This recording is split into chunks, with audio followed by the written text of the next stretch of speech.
welcome to the developer event. My name is Rob Miles. Few red slides, which are the important ones. After that, we go white, and you can do what you like, frankly. So, yes, welcome to the event. Wonderful weather we're having. Not where I am at the moment. It's horrible outside, so I'm pleased I'm inside. Yeah, code of conduct, very important. Just be nice. There's a code of conduct on the website, which you can see there, which you can go to and read in detail. But basically, it's niceness enshrined in common sense, or vice versa. Please do all these things.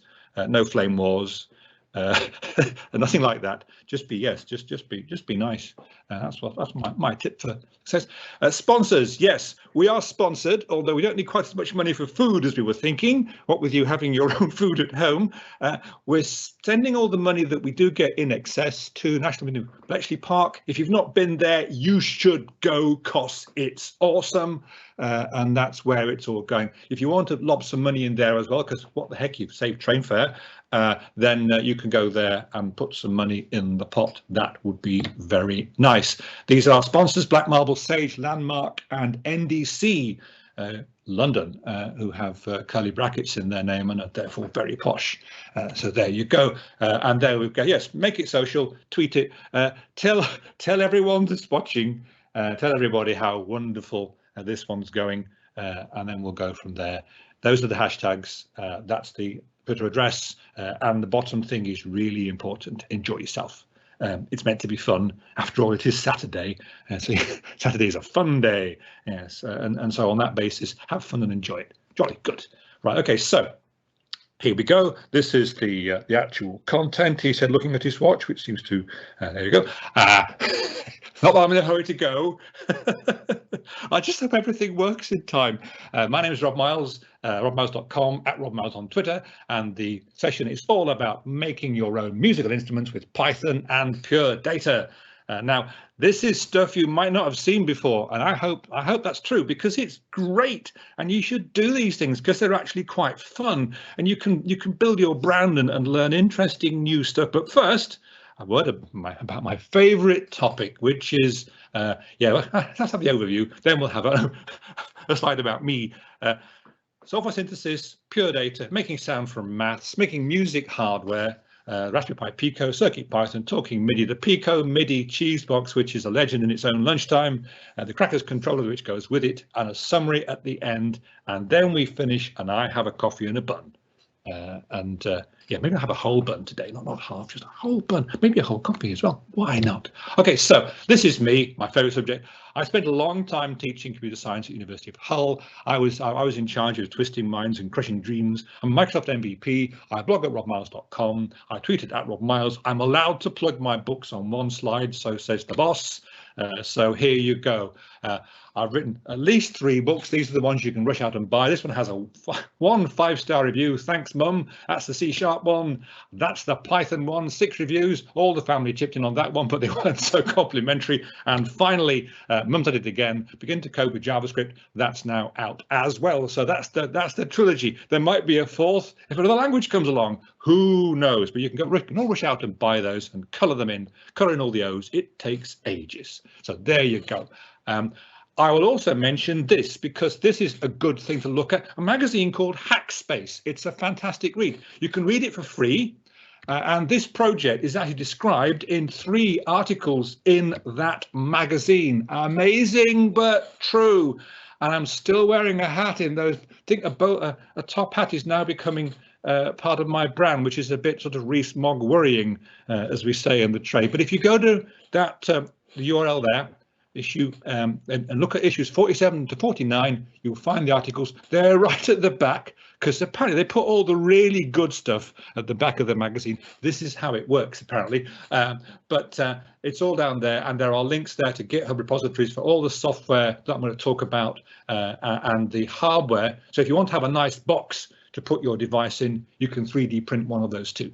So it's all on there, and the magazine itself is just a really good read. If you're into tech and like making stuff, then there's loads of good things in there, as well as my stuff, which the jury's still out on. Moving on again swiftly, let's talk about something you probably haven't seen before. It's called Pure Data. It's been around for quite a few years now. If you want to write a synthesizer, then yeah, who doesn't? Take a look at Super Collider if you're a procedural programming type of person, because that's a very good library that will let you call things to make sounds and do stuff. That's great if you can program. If you can't program, how do we make music? We use a thing called pure data. Now, it was invented by a chap, Miller Paquette, very clever bloke. He wanted to figure out a way that people who were used to wiring modules together could actually express this in a software environment and produce sound processing stuff. And that's what he's done. This code here we're going to play with in a minute or two. And that's basically a pure data program. An event goes in at the top. We have various objects that process that data. And at the end, you have a DAC, a digital analog converter, that actually makes the sound. And so this is what we're doing. It's not, you could show this to your kids. If you haven't got any kids, rush out and grab them. Don't do that. That would end badly. But no, it's a good way of getting people used to the idea of actually linking objects together, because it's all graphical. And since you have an aim in mind, I want to make an interesting sound, then it's a nice framework for actually getting your head around these kinds of things. So let's have a look at pure data, and let's make our own patch, because I'm a very let's go through this, then I'll show you the patch at the end, then we'll play it, and then we'll fiddle with it. How does that sound? Really? Okay, good. So these things are called patches. You wire them up. There are ways you can get inputs and outputs. It's a great way to talk about the idea of objects as things that process data and do stuff with it. You can make your own objects. There's a wonderful messaging system built in as well. And there's also at the bottom bullet point there, lots of free stuff, including complete synthesizers, effects, pedals, you name it, all kinds of things. It's a free download, and we're going to use it to make a drum. And in case you aren't sure what a drum is, that's a picture of a drum. Jolly good. I want to do a kick drum, a really big one. So okay, you hit this thing and it goes boom. Okay, it's a high pitch sort of tick as the thing hits the what's the thing for? What's the thing like the skin of the drum? That's it. And it makes a noise and the drum resonates and you hear a bump. Okay, right. And the interesting thing about this for me was how close this sounds to a real one when you finished. So you download it for free. There's versions for all kinds of platforms, including Windows, Mac, Linux, and Raspberry Pi. It does run on the Pi Zero, the tiniest Pi. It chugs a bit, but it does work. So if you want to make an embedded musical instrument, a tiny one, you can do that. The hardware is up for that. So yes, and they all run as a graphical application in which you make the code. So if I fire it up, I get this. And in a minute, you'll see me do this. And this is basically the system window for pure data. You can't use it to write any patches. You use it to manage the app that's running. So let's do file. Okay. Let's do file new and open an empty patch. Okay. Now there's a thing about pure data. There's two things about pure data which drove me nuts. The first one is that I tried to put some things in here, thinking that's where you write your code. It's not. The menu option is there, which is not terribly helpful, but you can't put things in there. Also, there are two different modes. There's edit mode and run mode. You're either putting objects down and wiring them up. That's edit mode, where you give the code the finger. That doesn't sound very good, does it? And there's run mode, where you have the arrow, which means I'm running, and you use Control-E to change between them. This is kind of like really important. At least it was for someone as daft as me, because it took me a while to figure out how on earth do I put these things on and make them work. That's how you do it. Control-E is your friend. And we'll show that a little bit later in the demo. Once you've done that, you know what to do. You make yourself a brand new patch and you open up the put menu, which now lights up. And we're going to put down a thing called a bang. And a bang is, clues in the name really, it's a way of triggering. See, what's going to happen is we're going to trigger something, and then control and sound will flow between objects to make ourselves a synthesizer. And at the end of it, we'll drop it into the analog converter to make a sound come out. We start with, you should always start with a bang. And so here we go, you start with a bang. So there we go, drop it down on the thing, and we get like a box with a ring in the middle. At the top is a thicker bar towards the left and a thicker bar towards the bottom. These are the inputs and the outputs from your object. Now the bang really only has an output in that it actually sends a thing out when you trigger it. So we'll have our bang there, and I'm going to make myself a line. because, well, lines, I like lines are good. Lines are straight, fine. Okay, the line will go from 0 to 1 over 200 milliseconds. That's 1/5 of a second. Now, this will be my drum, and this is my starting point. So this is a graph of what I'm going to have to start with. It'll start at 0 at the left-hand side and go all the way up to 1. This graph goes down as well because it can go to -1 if you want it to, but this is what I want. So I'm going to have to tell the line object, hey, make me a line, please. And to do that, I create a message that says, this is the kind of line that I want. OK, so I go off and I find the message object, and then I put a message down. And this has got a funny shape, and it has 2 messages in there. I separated by commas. Again, this confused me for a while, but I got there in the end. And if I can do it, then I'm pretty sure you can too. The first message is 0, which means it's a single number. Set the input level to 0. That means basically this is the start of my pulse. And the second number pair is the end point, which is a 1, please. I want to go to 1, and 200, which is 200 milliseconds. So it's going to last a 1/5 of a second, it'll go whoop in a 1/5 of a second. And if we did that, okay, we do that, put it on there. We can't put a line object in there. We have to say, put an object, and I'll give it a name. So this is what my program looks like now. And it has the word line in the box, followed by a twiddle or a tilde. And that means I give out analog data, which is the signal we're going to actually make into our kick drum. Is everyone with me so far? Raise your hand if you are. Oh, jolly good. You at the back having problems? Oh, fair enough. Moving on then. So we've now got these 3 objects. Having got my line, I want to have 20 cycles going up and down. Boop, boop, boop, boop, boop, boop, boop. So I'm going to take my line and I'm going to multiply the signal coming out of it by 20. So my line now goes from 0 to 20 rather than 0 to 1. Okie dokie. You can just do that in Pure Data. You just say, here's an object. It's a star object, which means multiply, and it's got a twiddle because it will work on audio data, and it makes the numbers all bigger as they go through. It's kind of magical, this. I love it. And then finally, I'll take the cosine. Now, the cosine will give me a sine wave. For some reason that I do not know the reason why, Pure Data does not have a sine function. It has a cosine, which is the same but offset by 90 degrees. I think that's right. Anyway, it's offset by some amount. Now, what cos does is it says, OK, I'll take my number, I'll multiply it by 360 and take the cosine of that. So I'm going to have a sine wave coming out of this, and there'll be 20 pulses in it, and we can use that to make a sound. And so I take my cosine output and I drop it into my digital analog converter, and lo and behold, sound comes out. Now, at the moment, nothing will come out because I haven't wired it up. So I have to go in here and drag wires between all these components. And you can spread and mix. You can have multiple outputs going to, more often you will spread, you'll have one output going into several inputs, but you can go the other way as well if you want to, although I have to think about that a bit more. So we've got this this thing now. This is my Pure Data program. So bang, line comes out, multiply to 20, take the cosine, and let's have a look at this. Let's have a listen to it more importantly. So if I drop out the presentation and I go into, I happen to have a kick drum here, which is exactly that code. And if I hit this, you hear a rather annoying buzz, which is rubbish.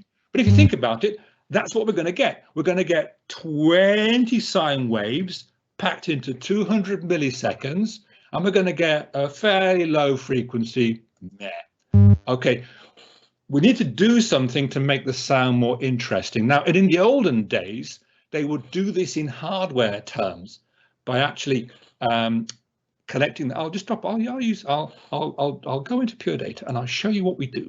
And it's very, very simple. This is exactly the same patch, but I take the square root of the line.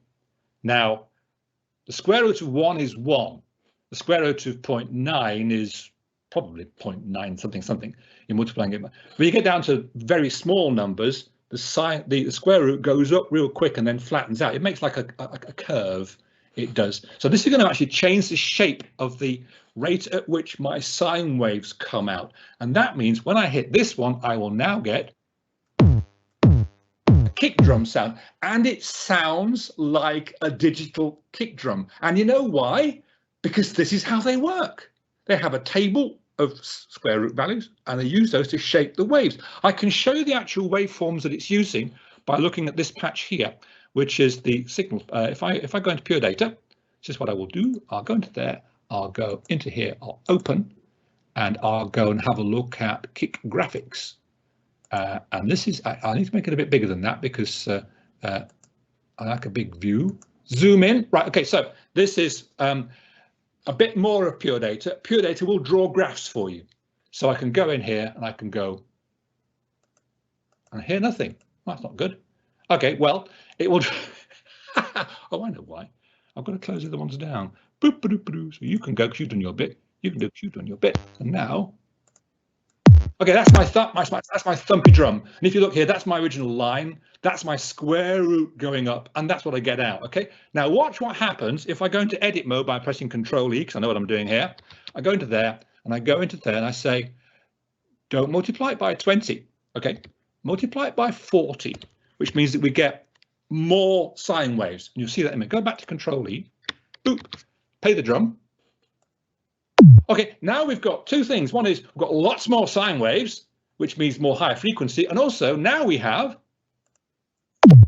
tom sound. Now, if you're from the 80s and you remember Rolls Royce and all that stuff, this is that sound, and it's being made from maths. You just got a line going in, which we shape a bit so that it goes up quickly at the start, and then it flattens out towards there. So the frequency will change from a very high frequency at the beginning to, you can see these sine waves stretching out to a longer one towards the end. And then we take that signal, we feed it into our DAC, and boom, we've got ourselves a tom-tom. So I can make a change to the way my program sounds just by changing the shape of that waveform. If you want to have more fun, you can put in more waves and put 2 square roots in, make that even tighter. See what it sounds. So you can start playing now with signals and sound. And I think this is actually a pretty good way to that's better, to learn how sound actually works. So there you go. That's that particular sound. I'll just close this guy. I don't bother changing it. No, good. And so you can fiddle around with your sound and you can have uproarious fun. And I'll go back to the main slides here because that's it. So that's the rubbish drum. And then we make our square root, which makes it it's that one tiny change, and then we can make ourselves a proper one, and off we go. If you're wondering what this minus 0.25 does, it sort of makes the cosine things at the moment. Cosine starts at 1, which means it'll start with a click, which is not very good. This one shifts the whole waveform along, so it starts at 0 and goes up. So there you go. But you can play with this, and you can make waveforms, and you can take 2 waveforms of slightly different frequencies and mix them together, and then you get some amazing stuff. Oh, absolutely. And so you can do that, and that's kind of fun. This is yeah, that's me making the number 40, so you get your tom-tom sound. And yeah, pure data is awesome. If you want to go down to the shops, you can buy yourself an organelle, which is the guy here. It's got these wooden buttons and a speaker and a display and some potentiometers. That's actually a Raspberry Pi running pure data inside the box. And they've also added some outputs for the OLED display and whatnot. So you can make yourself your own sound synthesizer. You could use a Raspberry Pi you happen to have lying around. You can just drop this program onto it and away you go. Also works on your PC, on your Mac or whatever. And in my experience, the patches, they just go across. They work. If you work on one device, they'll work on another, and away you go. So that's really quite nice. So now we have a way of generating sound using code. Other things you can do, you can load samples in there, so you can actually play samples back. When we come to play with the PICO MIDI Cheesebox, we'll find that it will actually play sound samples. I've got samples in there too. And you can also bring in audio data dynamically and then process it. So if you want to make a guitar effects pedal, you can do that too. And there's lots of stuff out there. It really is terrifically interesting. And yeah, if you want to, you can actually control your synthesizer from your keyboard. Rather than using a bang, there's an object which makes events which are triggered by key presses, and that all works. And that's jolly good as well. But I don't want to do that. I want to do some embedded stuff. Oh, by the way, sorry about my creaky chair. I'm going to, every time I do a presentation, I think you should get that chair replaced with a non-creaky one, Rob.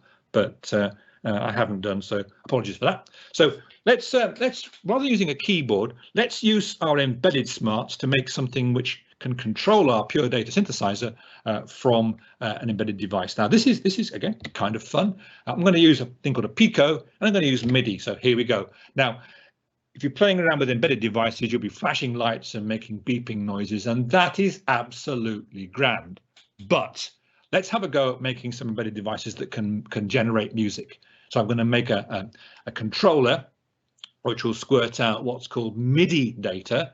And MIDI stands for Musical Instrument Digital Interface. It came out in 1983, so it's almost certainly older than you are by a long chalk. And this stuff, ever since then, any device of any note that makes music or has a keyboard on it will probably have a MIDI port on the back. And it might well be one of these guys, a round DIN plug type. At the time they invented MIDI, there was a lot of concern about people blowing themselves up on stage by badly earthed amplifiers and guitars and stuff. So they use MIDI is actually specially opto-isolated, so the two devices playing the music aren't actually on the same voltage levels at all. They're separated by optical isolators. So inside this circuit, there's like little LEDs and receivers and whatnot to keep that. If you want to use that, you can use that. This adapter here is by Adafruit. That will let you connect your Adafruit devices to an old school MIDI device, but nowadays it runs over USB. So we're going to use a Raspberry Pi Pico, we're going to plug it into a PC, and we're going to use it to talk MIDI, and it'll all be very good and wonderful. And I just hope there's someone watching this, but we shall move on.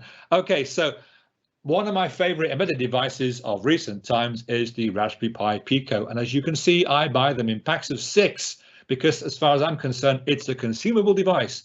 It's got dual-core processor, lots of EEPROM and RAM. It runs CircuitPython, which has built-in support for MIDI. It just seems crazy to me that we can actually write software in Python and run it in a device you can buy for £3. But we are where we are. If you want to write embedded C because you're concerned about performance, then by all means go nuts. There's also a C implementation for this, C++, and it works a treat. I was a C++ programmer on embedded devices using Arduino for ages, and it's a nice place to be, but it's C. This is Python, and Python is a lot more where you can write dodgy programs much faster in Python. No, that's not quite true. You can write prototypes in Python. No, Python's great. I love it. And so you can plug your thing in and make it run Python. You do that, you go off to CircuitPython, you download a boot image from there, you then hold down boot cell on your Pico, you plug it into your PC, a storage device pops up, you drag the UF2 file onto that device, it goes boop, boop, boop, boop, boop, and suddenly you now have a device that understands Python. Crackers. But there you go.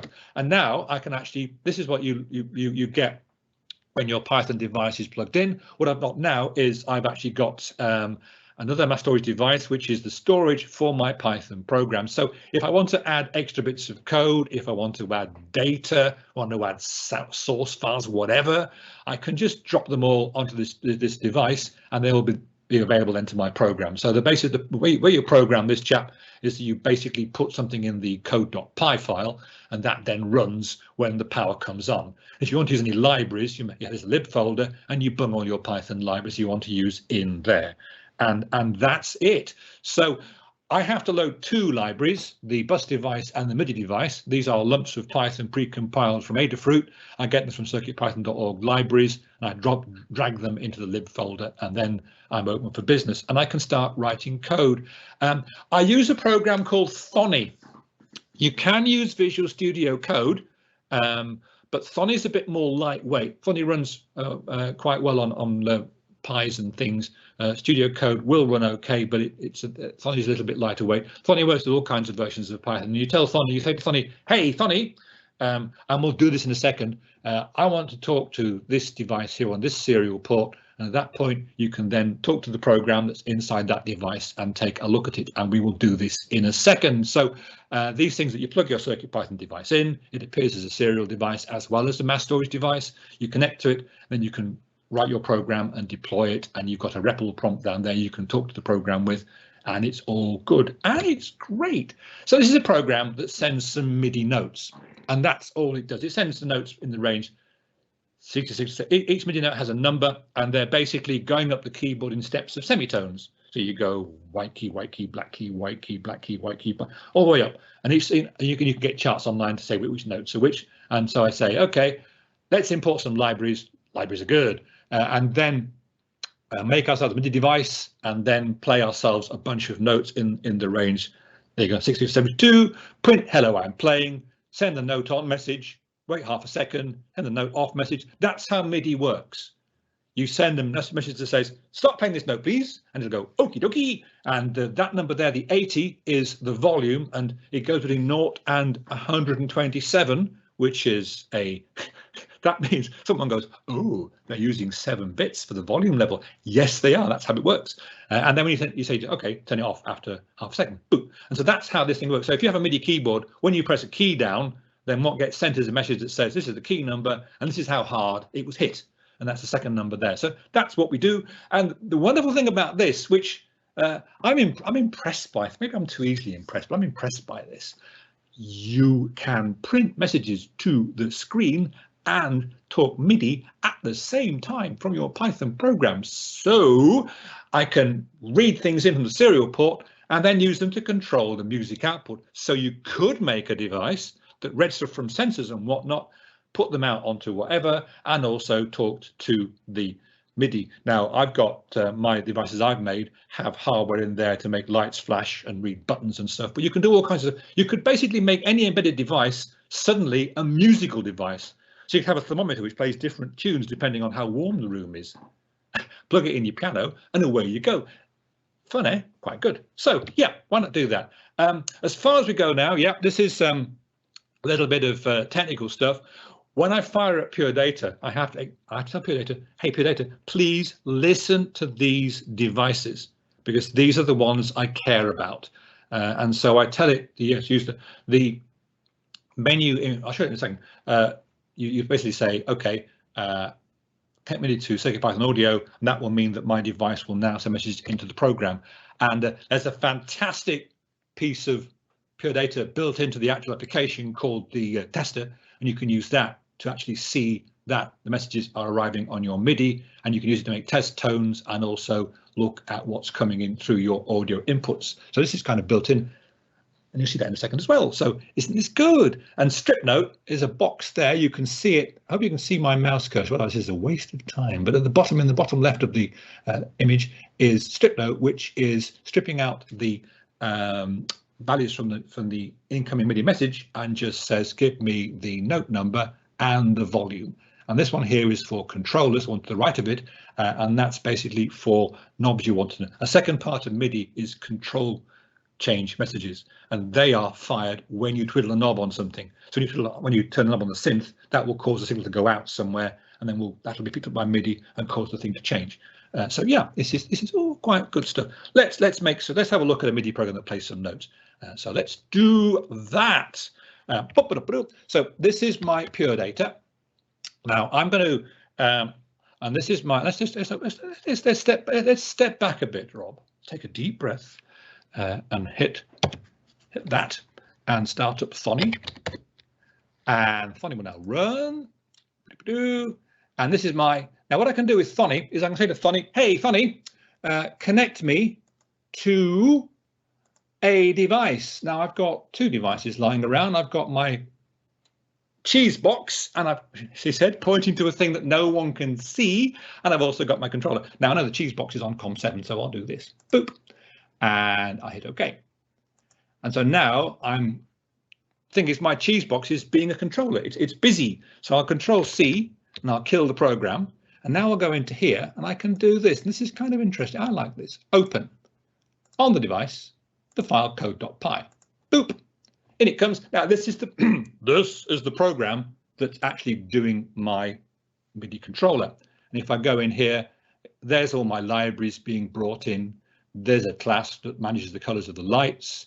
Then I've got the button class that responds to buttons. I've got the note class, which is a child of the button class. And this is told when you have a key going up and down, and it gets note off and note on messages. And hello, here's a note on message, right? Okay. And what that does is basically that gets triggered to play a note. And so we make a note of what the note is. That sounds good, doesn't it? And then we do client.midi.send, note on, note to play, volume, and there are 16 different channels you can use for your MIDI sounds on a single connection. And this one says we're going to send it on channel whatever I've been told to use. And that's how you play notes. Don't believe me? Run the program. Program wakes up and goes, hello, I'm a program. There you go. It's now running. It'll say hello. I'm good. It tells me how much memory it's got. Just so I can go, wow, that's a lot. If that starts getting rather small, then we start to fret a bit. So now I'm going to Pure Data, which is here. And what I'm going to do is I'm going to open up the MIDI synthesizer. Now this is actually quite a thing. So I go into open, and yes, this is where it gets scary.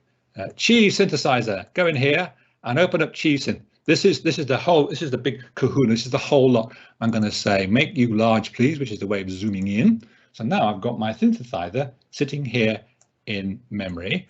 This is actually, and I'll also open, if it isn't open already, I'll also open the test audio and MIDI, and I'll also make that big so we can see it. Now the theory is, I love theory, practice less happy with. If I do this, you should hear a test tone, yeah, which is useful to prove that things are working audio wise. If I now look at my press, you can't, here's my cheese box. Okay, if I press a button on it, I start getting sound. Okay, and you can see that the messages, the code that's running is this code here. I could put a print statement in there to prove it, and then you would see it come out at the bottom here when the note was pressed. So that's basically what's making the sound, and I can boop, boop, and off it goes. So this is basically what we're doing. The controller, I'll just show you Mr. Crackers because he's here as well. I think he's also bound in. If I twiddle his knob, then you can see the control in numbers change because I'm now getting control messages in to actually change the values of things in the synth, of which a little bit more later. But you have seen a Python program running, sending messages. The actual dispatcher is quite interesting. If I now go into File and open this, I have a special bit of code called controller, and controller gets in the numbers from the MIDI and then sends them out as messages. And if I twiddle these knobs, I start seeing numbers changing here. And the neat thing about this, I'll also open voice to show you how the code really fits together. Open. Oh no, I'll do it differently. I'll go in here. I've got 6 voices. I'll open my voice number 0, which is a voice, and I'll make it. You have to zoom in every time. It's a bit of a pain, but there you go. Now this is kind of funky. These are my voice player. This is going to play back a sound, which you can hear it now. It's quite buzzy at the moment, but we can fiddle with that. When I press a button on here, you can see the note coming in. If I twiddle these knobs, you can see the controller values changing, the phase values changing, and the sign values changing there. Can you see that, these numbers here? Now, this is a really nice feature of Pure Data. This is a separate patch, one of several in the application. And what you can do is you can push information from the controller, which is, I'm getting lost now in all my different things. I can push information from my controller. Where's my controller? It's there. And he basically packs and then sends a message. And that then appears anywhere you want to hear it. So my note making thing will receive this value from the controller. So lots of connections between things, which in software is possible to do using Python or C++ or whatever. It's all built into Pure Data. It all just works. So the level of sine wave to play, twiddles, which if I turn everything down, I now have a silent music player. If I turn the sine wave up, you can watch the messages come in to make the sine wave bigger. And now I can twiddle these numbers to change other settings on the thing. But the idea is that Pure Data lets you actually connect things together in a really useful and interesting way. And you're not sort of worried about you can broadcast. At the bottom I have a thing called throw, and throw is a way of throwing an analog stream to a place that will catch it, in this case the catcher here, which is then going to divide it by 3 so I don't get too much noise, and then drop it out onto the DAC and play on left and right. And that's it. It's lovely. The Cheesebox, yep, controlled by buttons and lights, powered by Raspberry Pi PICO. It's actually now 570 lines, version 2 and all that. We have and the weird thing about this is we have a 4-channel sequencer and keyboard. Now, I'm going to have to go and do some fumbly diddles now to actually let you see the devices in action. But the Cheesebox, you have a ring of LEDs and you have 12 push buttons. It's powered by a Pico and 500 lines of code. It's a 4-channel sequencer and keyboard, and you can play it as a keyboard or you can make it sequence notes. And we're heading into concerto country now. I thought I'd show you this because it took ages to draw. This is a Pico, and then in the middle I've got my LED with 12 lights on, and for each light we have a button. And some of them are coloured, the top 4 coloured ones, and then we have the white ones, which are the notes on there. These are all wired up to a Pico. As you can see, I've got all these different connections, and I've got a whole row of pins left. So you aren't short of things to wire it to. It was a bit of a nightmare to wire up as well, but quite fun. And it has a user interface, which these took a long while to wire.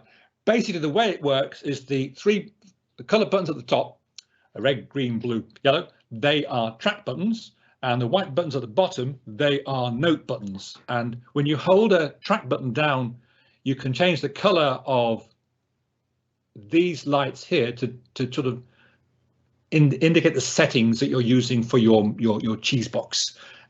User interface design with buttons and lights. You should so do this. So if I want to turn the rhythm on or off, I hold down red and I press that one there. And if it's green, it means rhythm's playing. If it's red, it means it's off. Set the volume level of the notes. There's 80, the number you've seen before. Set the scale. There's lots of different musical scales, turns out, and they've got fantastic names like Phrygian and Lydian and Mixolydian. And so I'll put those in. You can change which octave and other bits and pieces. And for the rhythm, you can change the speed and the number of steps. Now, this is interesting because you can get funky stuff by doing this. And everyone likes funky stuff.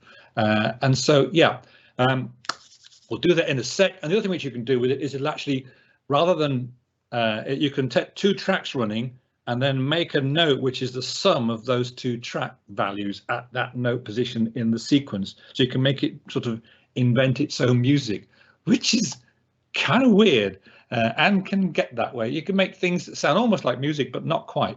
And so what I'm going to do now is I'm going to actually I'm going to stop appearing and do something. I'm going to go into here.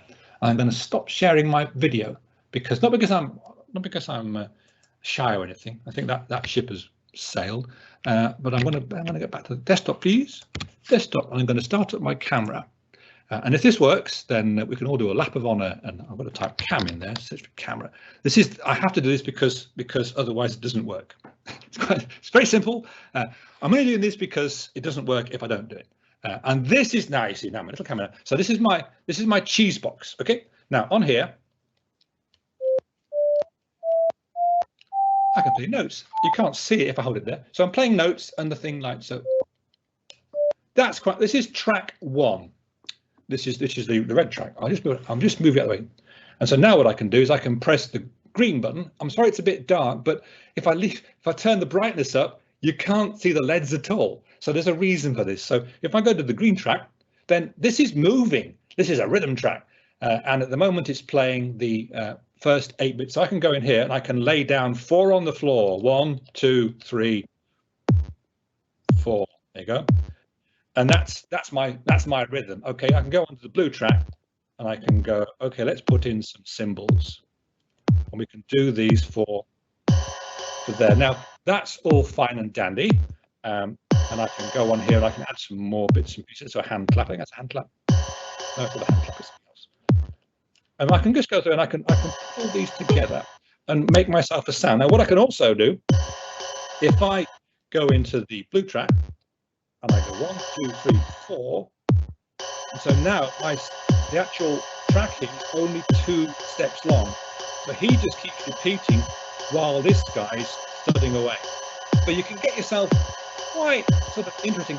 What I could also do, which makes it even interestinger, if interesting is a word, is I can go in here 1, 2, 3, I can change the length of this one to 3.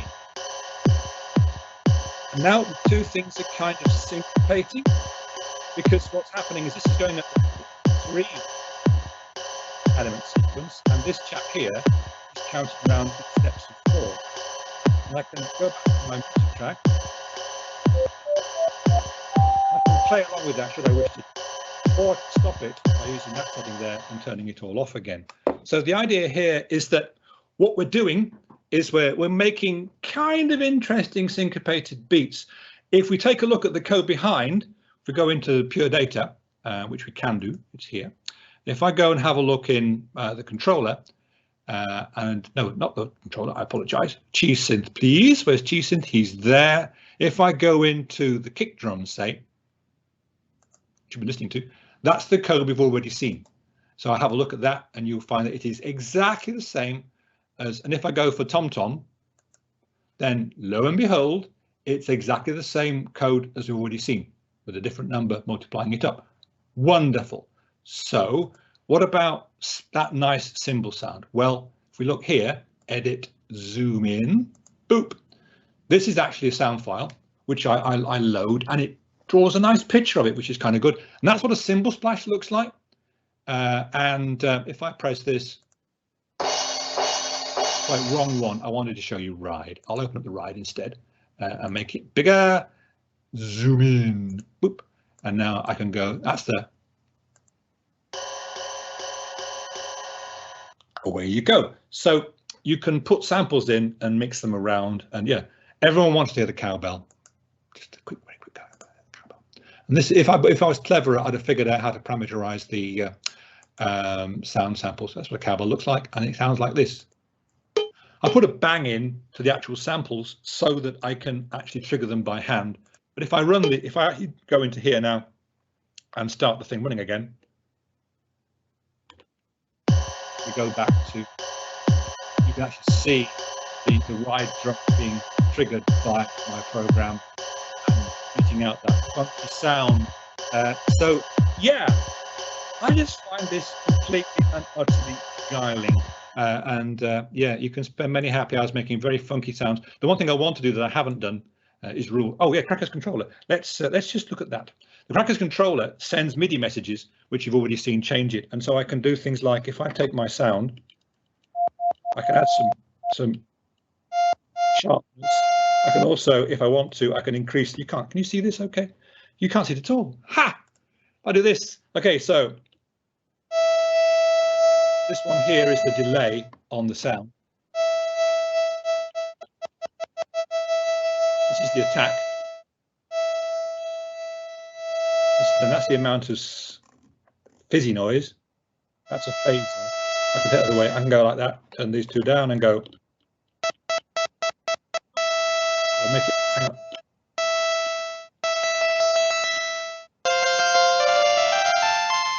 And yeah, these are all the sounds are made mathematically and not sampled or anything, and kind of away we go. So that's the Crackers controller enshrined in the presentation. You've seen the demo, wonderful. I'm at 9:44, so I have a minute to wrap up, and it's time for the summary. My goodness, what a man. Let's. So yeah, summary. You should buy my books and read my articles, because everybody should. Pure data is a nice place to write or create. You don't really write them, sound applications, because it works the way that people in the olden days, they used to actually make, in fact, you can do this. It's quite a growth thing. You can actually make your own synths by wiring stuff up. This lets you do it inside a computer, which is great fun. The Pico is a wonderful way to make embedded applications, and Python works with it wonderfully. And you can use MIDI to send stuff out there. The most important link is the one right at the front of the presentation. Let's pick a number 10. Not. My goodness, slide 10. That's the important address, hackspace-raspberry.com/issues.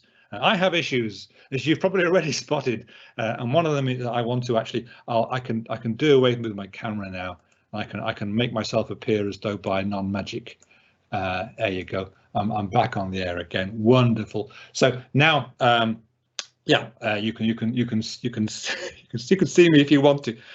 So yeah, go on there, have a look at those, download them for free, read the rest of the magazine and enjoy it. And all the GitHub links are inside there. I'll put some on my blog post, which will be on robmiles.com. The only place to, it's a little bit out of date. I think I haven't been for a week because I've been busy writing a presentation about pure data and picos to be honest. And so that's kind of me done. And so thank you very much for being an audience. If you are an audience, if you aren't an audience, I hope you've enjoyed the video. And with that, I'll throw the floor open to questions if I can just get Discord. Love the enthusiasm. Yeah, thank you.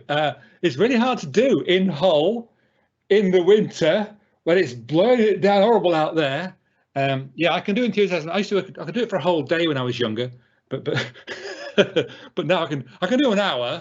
I have to go and lie down in a dark room after this, but I can do an hour's worth. But I hope that the thing I really want you to take away from this is you should play with this kind of stuff because it's interesting and it's fun.